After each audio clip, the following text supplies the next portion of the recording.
Vou te dizer, o podcast do Instituto PG. Então sejam todos bem-vindos a mais um episódio do Vou Te Dizer, o podcast do Instituto PG. Então hoje nós temos mais uma convidada especial, Priscila Gertner. Muito obrigada. Então, a Priscila, ela trabalha na área de tecnologia, que é uma área bem ampla e bem falada hoje, né, nos nossos dias, até mesmo pelas autoridades. Então, muito obrigada por vir hoje, por falar um pouquinho. E você pode falar um pouquinho sobre quem você é, sobre o seu trabalho, um pouquinho, para o pessoal entender um pouco melhor. Bom, meu nome é Priscila, né? Como elas já comentaram, eu trabalho com tecnologia. Já faz aí uns bons anos. Eu comecei mexendo com a parte de infraestrutura, consertando a impressora, ajustando o cabo de internet, essas coisas. Eu fui para uma área de programação e hoje eu trabalho na parte de tecnologia de projetos de um banco. É uma fintech, né? É um braço de tecnologia de um banco que a gente tem hoje. E dentro desse setor financeiro eu atuo muito com esses projetos de tecnologia, né? Que trazem inovação no setor financeiro. Eu sou formada em ciência da computação. Acho que alguém aqui estuda na UTF. Atrás das câmeras temos um vilão. O nosso... Sofri lá um pouco. E aí lá eu me formei em ciência da computação. E aí continuei os estudos com algumas certificações, uma pós-graduação na parte de tecnologia também, sempre voltado para essa área, né? Eu, apesar de mexer com tecnologia há muito tempo, antes eu fazia uma coisa que não era nada a ver, eu fazia arquitetura e urbanismo, assim. Bem ligado. Tudo a ver uma coisa com a outra. Eu fiz um semestre de arquitetura, eu gostava bastante do curso, mas eu queria tecnologia. Então, quando apareceu a oportunidade de ir para a UTF, eu mudei e fui para lá para fazer ciência da computação. É isso, acho que é isso um pouquinho do que eu faço hoje. E tu dá aula também, não dá? Espera aí. Bom, eu sou a Priscila, eu trabalho com tecnologia. Eu trabalho hoje numa fintech, que é uma empresa de tecnologia do setor financeiro. A gente tem aí um braço de tecnologia de um banco. E eu trabalho em projetos, né, que envolvem tecnologia do setor financeiro hoje. Comecei consertando impressora, mexendo com cabo de internet, enfim, essas coisas normais, né? Que todo profissional de tecnologia um dia tem que pôr a mão, formatar computador, Sim. fazer essas coisas. E depois eu fui para a área de programação e fui migrando um pouquinho para a parte de gestão. Hoje eu atuo, então, nessa empresa e dou aula num MBA de Cultura e Metodologias Ágeis, que fala um pouquinho sobre inovação corporativa e de inteligência artificial. Então, mesclo aí disciplinas nesses dois cursos. E eu não comecei com tecnologia, né? Eu comecei fazendo arquitetura e urbanismo, fiz fiz um semestre de arquitetura, mas eu queria seguir com a tecnologia e fui fazer ciência da computação, que é a minha formação, e é onde eu me especializei e fiz algumas certificações na área para poder entrar no mercado de trabalho na área de tecnologia. Nossa, gente, que chique. Agora falando português pra gente. E como que surgiu o teu interesse nessa área? Então, quando eu era mais nova, eu sempre falava que eu queria fazer alguma coisa na área da computação. Meu pai, ele dava aula de computação numa outra cidade que a gente morava. Eu sempre ia lá junto e via ele dando aula, ficava mexendo, o Paint era tudo, né? Na época Nossa! Na época não tinha Google, na época estamos aí numa idade um pouco avançada, mas eu gostava bastante de mexer e sempre falei que queria fazer alguma coisa na área de tecnologia por ver ele dando aulas e mexendo com essas coisas. Ele sempre foi muito curioso, eu ia na onda de abrir computador, limpar pente de memória com borracha branca, sabe? Fazer as coisas todas, eu adorava desmontar tudo e tentar montar de novo. Eu sempre falei que eu queria fazer curso na área de tecnologia. E quando chegou a hora de fazer o vestibular, eu tinha um pequeno pavor de fazer vestibular em si. Como? Porque, Quem nunca, né? Não é mesmo? Eu falava, olha, na UEPG eu não vou entrar porque eu não quero fazer o vestibular. Eu vou travar na prova, vou me sentir burra depois, sabe? Não sei lidar com isso. E eu falei que eu não ia fazer. Na escola que eu estudava, tinha o Enem. Era obrigatório, né? Não é, na escola tinha o Enem tem pra todo mundo. Mas eles obrigavam a gente a fazer pra ser uma forma de avaliar a escola. Aí eu fiz o Enem e fui aplicar para alguns cursos. Nisso, meu pai trabalhava também numa faculdade. Eu falei, vou experimentar arquitetura e urbanismo, porque não tinha nada na área de tecnologia. pra ver como é, enfim. Porque o curso que eu queria fazer era mecatrônica e não tinha aqui em Ponta Grossa. E minha mãe não ia deixar eu morar fora pra eu fazer faculdade. Então eu falei, bom, se não dá pra ir, vamos fazer alguma coisa aqui e a gente depois vê o que é que acontece, né? E aí eu entrei pra arquitetura e urbanismo e depois eu falei, por que não ver se entro na UTF? Vai que entro. E deu certo, eu falei, vou mudar. E foi quando eu entrei em ciência da computação, que era o que eu sempre falei, que quis fazer algo na área de tecnologia, por esse exemplo do meu pai, que trabalhava com isso, e eu amava destruir tudo. E construir de novo. E faltar parafuso e achar que tá tudo certo. Meu Deus do céu. Era o que eu gostava. Sonho de criança se realizou, então. E eu falava que ia fazer tecnologia porque eu não queria lidar com gente. Eu não queria. Eu não julgo, porque eu entendo. Vou lidar com bicho. Só que, assim, um erro meu foi... Eu tinha isso muito claro, né? Que eu tinha alguns cursos que eu tinha certeza que eu não tinha que fazer. Apesar de sempre falar que eu queria tecnologia, na minha cabeça eu podia escolher qualquer curso pra me dar razoavelmente bem, exceto alguns que eu tinha certeza que não. Veterinária, tinha certeza que não. Qualquer coisa na área da saúde, seja animal, seja de pessoas, na área de saúde eu não ia conseguir. Então eu tinha certeza assim, qualquer coisa fora isso, a gente encaixa. As duas fazendo curso na área da saúde. Qualquer coisa fora isso, a gente encaixa. Aí não, então tinha muito claro que eu não queria. Porque eu não tinha afinidade. E algo na área de tecnologia era o que eu queria muito. Se não desse certo, a gente tentava alguma outra coisa nesse sentido. Então, eu fui nesse viés de que eu não vou ter que lidar com gente, mas hoje, pra ser bem sincera, até deixando dica pra quem se interessa com tecnologia, é uma das coisas que você mais faz. É lidar com gente. Então, assim, se você vai pra essa área com não deu muito certo. Acho que talvez não é o caminho. Mas acho que quando você gosta, né, meio que... Porque nada vai ser perfeito. Nossa, eu tô no que eu queria, nada me incomoda, nada. Eu acho tudo lindo, tudo maravilhoso. Acho que toda carreira é assim, né? Mas quando você gosta do que você faz, você meio que esquece dessas partes meio chatas, né? Deixa passar. Vai, releva. Isso aí, esquece. E você tava falando... virou e falou, né? Uma dica pra quem quer trabalhar nessa área. Que dicas você daria, tipo, pros jovens hoje que pensam em trabalhar em tecnologia? Que dica você daria pra esses jovens hoje?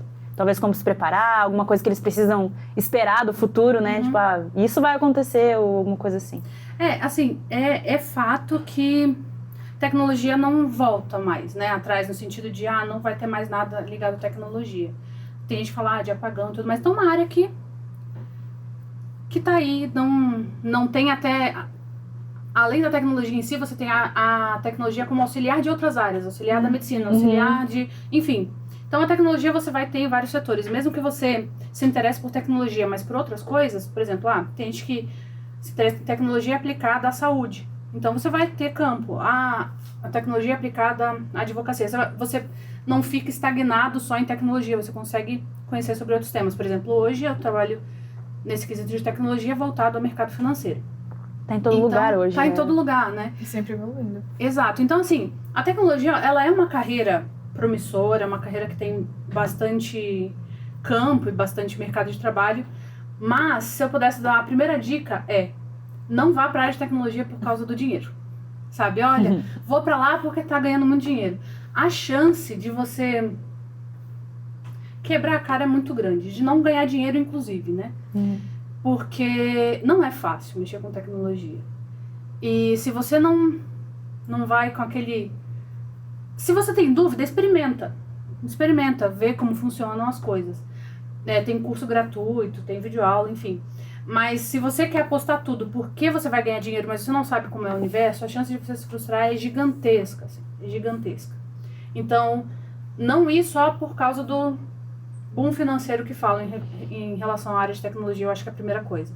Porque eu lembro que na época que eu fazia faculdade, eu não concordava com isso, pra deixar bem claro, mas tinha até uma brincadeira, né, dos profissionais que iam fazer educação física, que eram aqueles que não tinham passado em outros cursos, foi lá fazer educação física, uma bobagem.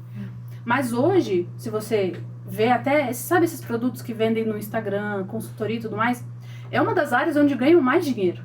É na área de educação física, de condicionamento físico, de treinar atleta, de pessoas que estão acima do peso e procuram. Então, assim, você pode ganhar dinheiro, se o foco é esse, em qualquer área, se você for muito bom. Você não tem que ir para tecnologia por conta disso, porque a chance de se frustrar é muito grande. Outra coisa, outro conselho que eu daria é você ser muito dinâmico, vontade de aprender, constante. A tecnologia, ela muda com muita frequência. O que você faz em tecnologia hoje, daqui 6 meses pode não servir para nada mais. Então, se você não tem aquela vontade de ficar se atualizando, vamos dar... Não vai dar muito certo. Todas as áreas vão se atualizar. Vai ter avanços na medicina, vai ter avanços bio... Não lembro o nome do curso que a minha irmã faz, mas ela faz bio alguma coisa. Biotecnologia. Biotecnologia, tecnologia. Viu? Ela vai ter atualizações, enfim, vão ter atualizações. Mas a área de tecnologia em si é muito rápido. Porque quando a gente fala de segurança de informação, quando a gente fala agora de inteligência artificial vindo, é uma mudança muito rápida. Assim, no universo de 3 a 6 meses pode virar em nada o que você sabia anteriormente. Dependendo do que você investiu, né? Tem tecnologias que são um pouco mais estáveis, mas no geral ela é muito dinâmica. Então você precisa ter uma vontade de se reinventar constantemente. E outra coisa que eu acho que é muito legal para quem tem interesse na área de tecnologia é começar a se envolver na comunidade. Então tem vários eventos do tipo hackathon, para você entender, fazer um grupo, ver um problema e tentar propor uma solução tecnológica. Às vezes vai ser um aplicativo, às vezes vai ser alguma outra coisa. Você começar a se envolver nesses eventos, conhecer pessoas da área e trocar ideia com elas, ajuda muito a você se conscientizar, inclusive, do que você quer na área de tecnologia. Porque, apesar de parecer que é tecnologia, dentro disso tem várias subdivisões, assim, completamente distintas. Tem áreas que são de segurança da informação, tem áreas que são de infraestrutura, tem áreas que são de desenvolvimento, de qualidade, enfim. Existe uma gama enorme que você pode ainda navegar dentro do universo da tecnologia e participar desses eventos, conferências. Tem muitas conferências aqui no Paraná, esses hackathons, enfim. São oportunidades de você se inteirar um pouquinho do que é esse universo e ver se de fato é o que te interessa, né? Acho que essas são as minhas principais dicas. Priscila, posso fazer uma pergunta aqui do fundo? No último podcast que a gente falou do fundo perpétuo, dos cursos e tudo mais. Eu já vi na internet muita gente falando que para você se dar bem na área de tecnologia e tudo mais, você não necessariamente precisa fazer uma universidade, uma faculdade. Ciência da computação, engenharia da computação, de software. Você faz algum curso online, ou seja, onde for, de, sei lá, programação em Python, por exemplo, e vai dar tudo certo.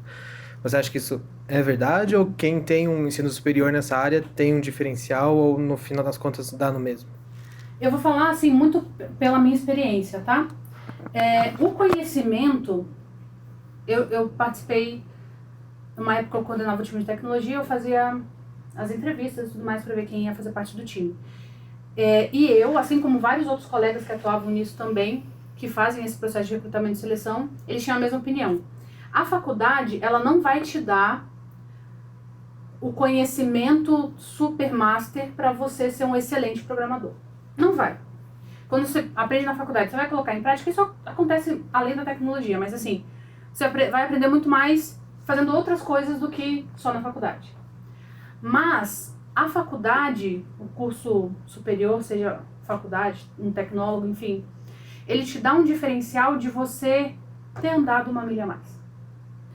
Meu presidente de missão, ele falava que o missionário retornado, quando ele terminava honrosamente a sua missão, ele ganhava um superpoder, que era a capacidade de terminar coisas, de conseguir concluir coisas. Não é fácil você concluir uma faculdade.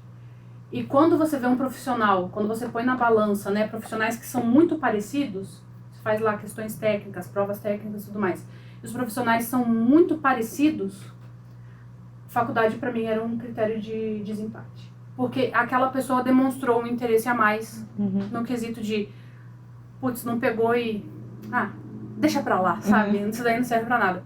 Então, se você quer aprender a programar bem, provavelmente não vai ser na faculdade.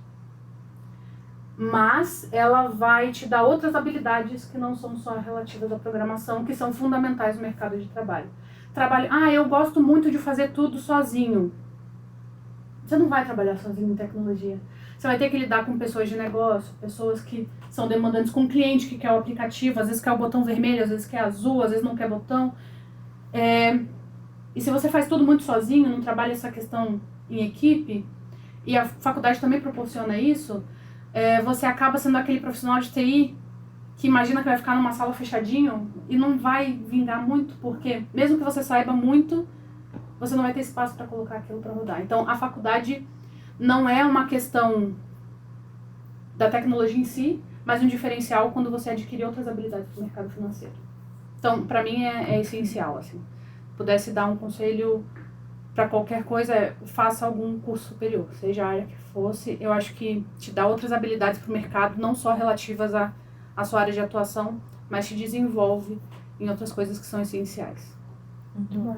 Tem um professor na faculdade que ele fala, né, que suas notas na faculdade não vão te tornar um melhor profissional, mas que você tá ali dentro realmente mostra o interesse maior, né, quando você for ser contratado, enfim, acho que você não pedia dá seu boletim aí seu histórico da faculdade, mas você saber, né, que a pessoa tá ali, é como você falou, né, do interesse da pessoa, se ela teve esse interesse de estar na faculdade e tudo mais, ou nesse curso superior, realmente mostra que ela quer, né, que ela realmente quer. E é uma área de tem que ter muita habilidade, né? Não é só pelo dinheiro ali, como você falou. Você precisa ter uma visão ampla ali que você vai precisar estar sempre progredindo nessa área. Então, a respeito disso, né? Quais habilidades você acredita que são essenciais para os profissionais de tecnologia no futuro? Bom, a gente sabe, assim como o Google, quando começou, não saiu, então é uma coisa que todo mundo começou a usar. Eu lembro quando meu pai me ligou e falou: filha, tem um site aí, e a gente não sabia falar o nome, então a gente soletrava, a gente entrou, eu falava Google, até entender como era, e ele não saiu mais, inclusive outras empresas começaram nesse modelo, né, de pesquisa. A inteligência artificial é a mesma coisa. Então, seja profissional de tecnologia ou não, a inteligência artificial ela não vai embora mais, né, não é uma coisa que deixou pra lá. Então, habilidades essenciais no futuro: entender sobre inteligência artificial. Isso é importante. Vai substituir o trabalho? Não, vai automatizar coisas que são repetitivas. Vai te ajudar a ter ideias. Então, por exemplo, quando você usa algumas ferramentas como o ChatGPT, enfim, às vezes você usa ele como: me dá uma ideia para eu começar a pensar sobre isso. Não sei sobre como começar esse podcast. Me fala 5 ideias de frase, você não vai usar nenhuma das 5, mas te deu alguma ideia para você criar a sua. Então, são ferramentas que ajudam a gente no dia a dia. Entender sobre inteligência artificial é essencial. Inclusive, para as pessoas que não têm interesse na área de tecnologia, tem alguns conhecimentos tecnológicos que eles não são jogados fora. Por exemplo, eu sou de medicina veterinária. Entender de inteligência artificial, não como desenvolver uma tecnologia de inteligência artificial, mas como usar ela no seu dia a dia, não vai ser inútil. Se você um dia decidir sair de medicina veterinária e ir para outro ramo, isso não vai ser inútil. É um conhecimento que vai te ajudar independente da área. Então, para qualquer profissional de tecnologia ou não, a inteligência artificial eu acho que é essencial. E mais para profissionais de tecnologia, quando você trabalha desenvolvendo coisas que consomem disso e disponibilizando para o público. Então a gente vai entrar em questões éticas, né? Saber sobre ética no uso da inteligência artificial, porque são assuntos que estão muito debatidos. Entender um pouquinho, saber conversar sobre esses temas é muito importante, pelo menos. Cada vez mais, principalmente com o uso da inteligência artificial, essas tarefas de programação, de pessoas de tecnologia que são repetitivas, a IA pode ajudar a diminuir ou até fazer sozinha, né? Não estamos nesse momento e nem enxergo quando isso vai acontecer, mas é uma possibilidade. Mas o que a gente ainda não tem como substituir é quando a gente fala na área de tecnologia da troca entre a pessoa técnica com a pessoa não técnica. Eu consegui falar de tecnologia com alguém que não é de tecnologia, essa pessoa entender. Isso é uma capacidade essencial, porque quando você vai desenvolver tecnologia, e falando cada vez mais para o futuro, né, visando isso dos avanços tecnológicos que vêm pela frente, se você for uma pessoa que consegue falar de tecnologia para uma pessoa não técnica, e ela entende, e e consequentemente vocês conseguem construir um software, conseguem construir um aplicativo, um site que vai resolver a dor de alguém, é uma habilidade essencial. Hoje a gente tem um problema muito grande que é, por exemplo, o médico precisa de um software para tal coisa, um aplicativo para tal coisa, para diagnóstico de câncer. Eu não entendo nada sobre diagnóstico de câncer, ele não entende nada de tecnologia. A chance desse aplicativo dar muito errado é enorme, né?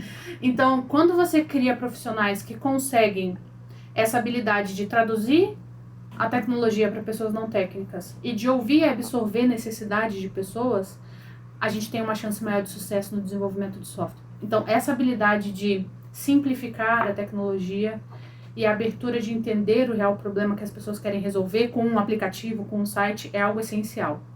Então, abrir o leque ali de não saber só o tecnês da área, né? Só sei programar, só sei, enfim, fazer uma série de coisas. Sair um pouco daquele perfil do profissional de tecnologia fechado numa caixinha, numa salinha lá no servidor, e abrir isso para uma pessoa de fato que consegue se comunicar de uma forma legal é essencial. Acho que essas duas coisas, você já está aí 10 passos à frente de muitas pessoas que trabalham com tecnologia. É como você falou, se você vai trabalhar com tecnologia, não pense que não vai trabalhar com pessoas. É uma habilidade, ó, dica 1 aí, habilidade, falar com pessoas, simplificar, né, tecnologia. Muito bom. Achei bem interessante que você falou sobre tecnologia, né, nessas outras áreas. Você até deu o exemplo da veterinária. Lembrei que eu estava conversando com uma amiga, uma ex-companheira de missão minha, que também faz veterinária. E a gente estava conversando um pouco, e a gente estava falando sobre a tecnologia, né, na nossa área. E eu fui conversar com a doutora com quem eu faço estágio. E a gente conversou um pouco e foi muito interessante, porque ela falou, né, ó, vocês precisam tá inteirados nisso. Né? Estão começando a usar inteligência artificial na veterinária.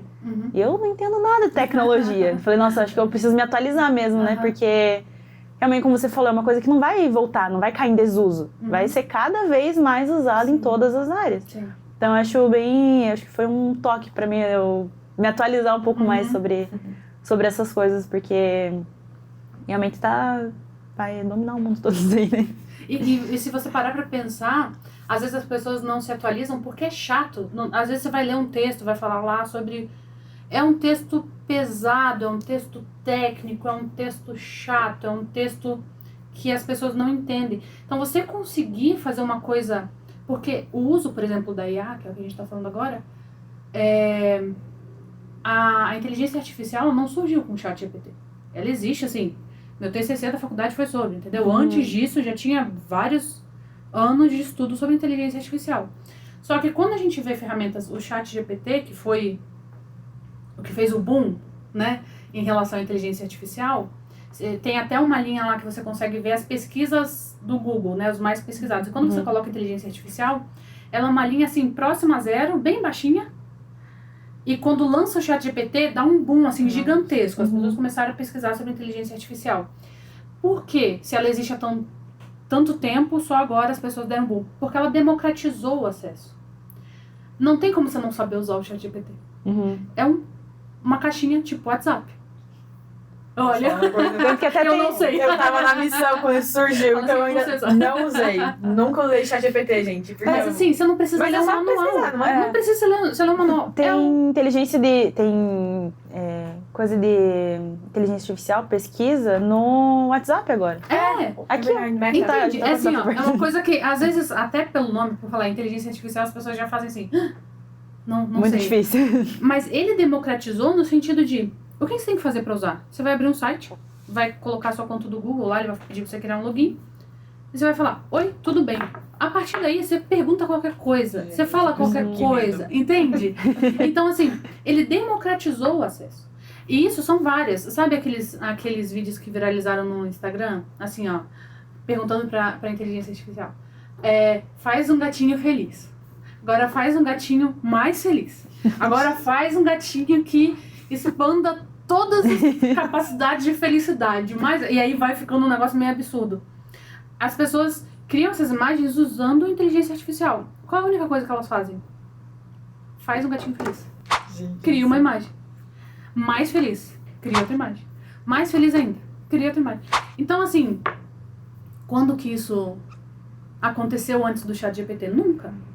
Era um bicho de 7 cabeças. Então, você ter a habilidade de democratizar, de dar a tecnologia de um jeito que as pessoas consigam usar, é um diferencial enorme. Porque só num determinado dia que foram pensar em democratizar o uso da inteligência artificial. Hoje está no Instagram, hoje está no WhatsApp, hoje quando você faz uma pesquisa no Google, antes dos resultados, ele chega lá e fala assim, ó, tem um resumo aqui do que eu achei pra você. Aí ele pega 25 sites e faz um resumo. Eu tenho problema de cálculo renal. Então, eu vou lá e falo assim, quais as principais causas do cálculo renal? Porque a gente não precisa de médico, a gente precisa de Google. Aí o Google vai lá e olha e fala assim, olha, tem um resumo pra você não precisar entrar em 25 sites. O cálculo renal é isso, as principais causas, percentual disso, e já te deixa o link pra você ir no site específico. Você não tem nem o trabalho de ter que ficar olhando 25 sites. Então, assim, você ser um profissional de tecnologia que consegue ter um insight de tipo, vamos colocar isso no dia a dia das pessoas de uma forma que elas usem, é um diferencial gigantesco. Enquanto você estiver numa sala de servidor fechado, sem olhar a dor do seu usuário, sem conseguir conversar com outras pessoas, vai ter campo pra você? Vai ter campo pra você. Mas é um campo muito mais limitado do que daquelas pessoas que estão resolvendo problemas, porque elas sabem entender o que as pessoas estão sentindo de dor. Então, esse é um diferencial gigantesco, assim, dos profissionais. Você conseguir entender a dor dos clientes. Claro, você não precisa ser um profissional único que vai fazer tudo isso, é uma equipe de pessoas. Mas você conseguir estar nessa equipe, contribuir, entender e traduzir em tecnologia é essencial hoje em dia. Acho que você falando, eu lembrei de uma coisa que meu presidente de missão falava também. Vai falar as 3 de missão aqui. Vamos dar o tempo. O presidente ele sempre falava, né, sobre a gente pegar uma coisa complexa e transformar numa coisa que as outras pessoas entendam, né? E realmente é isso, né? Como você falou, já existia antes. Né? No contexto da missão, estava falando, né, sobre as lições, enfim. Mas trazendo para esse contexto, foi como você falou, né? Não tinha pensado nisso, sobre como, tipo, já existia há muito tempo isso. Mas quando alguém pegou e falou, não é tão complicado como você... Complicado deve ser, né? Mas eles apresentaram pra gente de um jeito que pra gente não é complicado usar. Foi complicado desenvolver, mas pra gente não é difícil de usar. E foi aí que deu o boom que você falou, né? Então, interessante, né? Pegar essas coisas extremamente complicadas e difíceis que, se dependesse de mim, ninguém nunca ia saber o que era inteligência artificial. Transformaram numa coisa tão... que a gente usa no nosso dia a dia, como você falou, né? E você, por tudo que você falou, né? É uma área que demanda muito tempo, muita dedicação, né, nessa área, porque você possa estar sempre evoluindo, né, na sua área. Então, falando um pouquinho sobre como você, na sua rotina, né? A correria, como você balanceia tudo. Não balanceia. Brincadeira. Mas tem um discurso do Alder Bednar, não sei se foi um discurso ou foi um momento que ele falou sobre com algumas pessoas, que ele fala, isso também tem num livro que chama A Única Coisa, é um livro muito bom. Basicamente ele fala assim que o equilíbrio não existe, né? Porque na hora que você tá no trabalho, você tem que estar focado no trabalho. Você não tá equilibrado, você não tá pensando... Quando a Isabela tá na escola, eu não tô equilibrada, assim, eu tô focada no meu trabalho. Aí você fala, mas pode parecer óbvio. Não é, porque às vezes o Esteban, meu esposo, ele trabalha presencial um dia de home. E quando ele tá trabalhando de casa, eu não consigo, assim, dar atenção do que eu tô no trabalho e eu tô focada 100%, então eu não tô equilibrada. Mas quando desligo do trabalho, eu desligo do trabalho. Sempre foi assim? Não. Foi, principalmente depois da pandemia e tudo mais, foi bem difícil. Eu trabalho nesse modelo de home office e foi bem difícil conseguir desconectar do trabalho, sendo que eu trabalhava de casa. Mas eu acho que uma das coisas que eu aprendi que me ajudou muito nesse processo a primeira coisa é isso que o Alder Bednar fala, que esse equilíbrio, na verdade, de um jeito macro pode estar equilibrado, mas se você for olhar a fundo no dia a dia, quando está no trabalho, esteja no trabalho, quando está em casa, esteja em casa, quando você vai no templo, esteja no templo, quando você está servindo o seu chamado, sirva no seu chamado. E aí a gente corre o risco de querer fazer 25 coisas ao mesmo tempo e não fazer nada, né? Fazer tudo meia boca. Então acho que essa é a primeira coisa. A outra é dizer não. Tem várias coisas que são muito legais. Tipo assim, muito legais. Eu queria fazer aula de bateria, pra ver como é a... Eu já como pensei é a também. pira do negócio. Eu tenho condições de fazer agora? Não. Tipo, Fazer o o que, quê? que eu vou fazer? Entendeu? Entre ficar com a minha filha, né? Ela tá se preparando pro batismo e fazer uma aula de bateria. Eu vou. Entendeu? Então tem algumas coisas que eu vou ter que deixar. E se não der pra fazer também nunca na vida?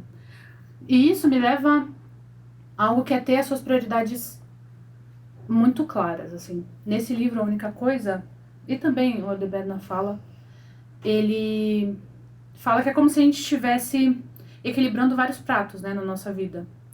A gente tem um limite de pratos que a gente consegue equilibrar. Então, alguns a gente vai ter que falar não. E outros pratos, a gente vai identificar que alguns são de vidro e outros são de plástico. O meu relacionamento conjugal é um prato de vidro. Ele eu não posso deixar cair. Se ele tá rodando um pouco mais devagar, eu vou dar atenção para ele rodar mais rápido. Outro prato de plástico vai cair. Entende? Que às vezes é o meu trabalho. Durante uma época, o meu trabalho também era um prato de vidro. Meu relacionamento conjugal sempre foi. Teve uma época que meu trabalho era um prato de vidro. Eu não podia deixar ele cair. Até que a gente chega a uma certa estabilidade. Estabilidade não existe, né? A gente sempre pode... Mas no sentido de...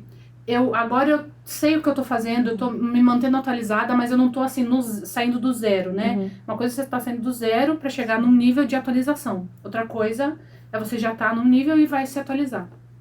Então, você identificar quais são as suas prioridades. Durante um tempo eu tratei minha saúde como um prato de plástico, eu não podia ter tratado, entendeu? Então, assim, ter claro quais são os pratos que você não pode deixar cair, porque senão vai quebrar, e daí quando juntar é mais difícil, né? Pode deixar alguma cicatriz. Esses você não deixa cair. Os outros, paciência, a vida que segue, se cair, depois a gente pega e corre atrás do prejuízo. Então, acho que você ter essa visão, ela é essencial. E como mulher, isso não foi uma educação do meu pai, da minha mãe, é uma educação de gerações, né? Eu aprendi muito, assim, que tudo era minha responsabilidade dentro do lar. Se a comida não tá feita, é minha culpa. Se a roupa não tá lavada, é minha culpa. Se a casa não estiver impecável, é minha culpa. Tudo é minha culpa. Mas se a gente lê lá a Família Proclamação ao Mundo, fala que o papel fundamental da mulher é cuidar dos filhos. Se eu tinha uma carreira profissional paralela, eu tive que aceitar ajuda. A roupa, se eu tiver condições de chamar alguém para ajudar a arrumar a casa, eu vou chamar alguém. E eu não sou menos filha de Deus e mulher por conta disso. Porque eu decidi também ter uma carreira profissional. Se a roupa hoje não deu para lavar, vai ser amanhã? Não deu para lavar hoje, vai ser amanhã. Mas a minha principal prioridade como mulher é cuidar dos filhos. Então a Isabela eu não posso deixar pra lá. E isso foi um pouco libertador, porque eu tinha aprendido que se hoje a gente tiver que comer um misto quente, é porque eu sou uma mãe horrível. E às vezes vai ser um misto quente com um tomatinho pra ter uma salada, entendeu? Adoro misto quente. Então, fica a dica aí se quiserem fazer um jantarzinho. Eu acho que isso foi muito importante, sabe? Eu entender o que pro Pai Celestial era a minha prioridade. Ele não vai gostar se eu fizer o jantar, não é isso. Mas se eu deixar a Isabela, não vai ser legal. Então, acho que ter essas prioridades muito claras no contexto do Evangelho também é muito, muito importante, sabe?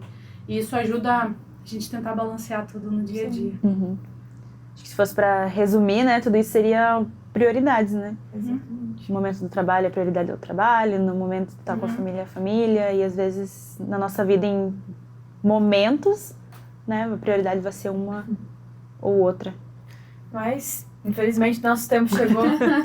Mas tivemos uma conversa muito boa, aprendemos sobre prioridades, sobre habilidades, né, na área tecnológica. Muito obrigada, Priscila. Obrigada pelo convite mais uma vez. De nada. Então nós ficamos por aqui, gente. Não tá rindo, né, cara?